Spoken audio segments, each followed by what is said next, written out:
بسم اللہ الرحمن الرحیم۔ السلام علیکم۔ شاعر مشرق ڈاکٹر علامہ اقبال نے ایک مجلس میں اپنی ایک خواہش کا اظہار کیا جسے روزنامہ نوائے وقت لاہور نے شائع کیا۔ نوائے وقت لکھتا ہے، علامہ اقبال نے ایک مجلس میں اپنی ایک خواہش کا ذکر کیا کہ ہمیں غیر مسلموں کے قبول اسلام کی داستانوں کو ایک کتاب کی صورت میں شائع کرنے کی ضرورت ہے، کیونکہ ہو سکتا ہے یہ غیر مسلموں کو اسلام کی طرف راغب کرنے میں مفید ثابت ہوں۔ چنانچہ اس مجلس میں انہوں نے 2-3 واقعات بھی سنائے۔ آپ نے فرمایا، ایک دفعہ نوجوان انگریز افسروں کا ایک گروپ بر صغیر میں ملازمت کے لیے لندن سے بذریعہ بحیرہ جہاز بمبئی پہنچا۔ چونکہ ان افسروں نے اعلیٰ عہدوں پر متعین ہو کر کام کرنا تھا، لہٰذا ان کی بڑی عزت افزائی کی گئی۔ اس سلسلے میں بمبئی کے ایک مسلمان رئیس نے ان سب کی دعوت کی اور عمدہ قسم کے پکوان تیار کیے، جن میں بر صغیر کے عمدہ مصالحہ جات سے تیار شدہ گوشت پلاؤ بھی شامل تھا۔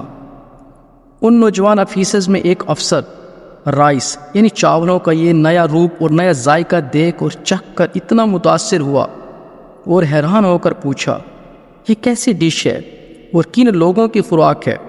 اسے بتایا گیا کہ یہ بر صغیر کے مسلمانوں کی پسندیدہ غذا ہے۔ اس پر وہ انگریز افیسر کہنے لگا کہ جن لوگوں کی یہ نفیس، خوشبودار اور بہترین غذا ہے، یقیناً ان کا مذہب بھی شاندار اور پسندیدہ ہوگا۔ چنانچہ اس نے اسلام قبول کر لیا۔ یہاں پر ایک اور واقعہ آپ کی سماعتوں کی نظر کرتا چلوں، جو آپ نے لاہور کے ایک ہندو سیشن جج کے گھر کا سنایا، جن کے گھر کچھ مسلمان عورتیں کام کرتی تھیں۔ کچھ مدت کے بعد جج صاحب کی بیوہ اور دوسرے افراد نے اسلام قبول کر لیا۔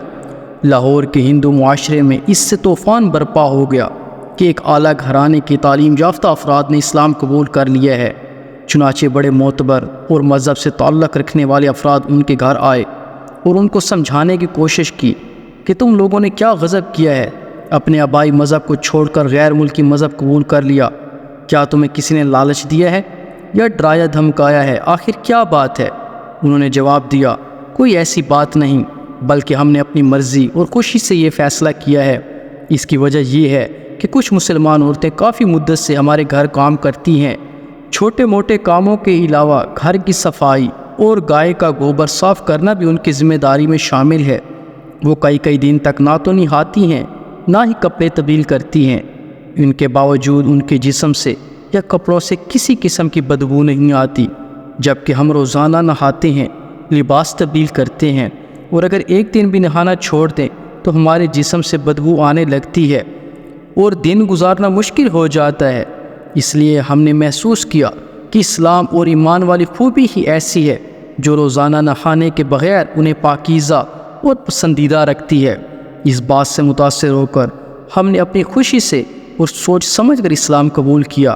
بے شک جن کے دل اللہ کی وحدانیت اور حضرت محمد صلی اللہ علیہ وآلہ وسلم کے آخری نبی ہونے کے یقین سے معطر ہوں تو ان کے دلوں کی مہک ان کے جسموں کو تر و تازہ رکھتی ہے۔ رب العزت سے دعا ہے کہ ہمارے دلوں کو ایمان کی نور سے منور رکھے، آمین یا رب العالمین۔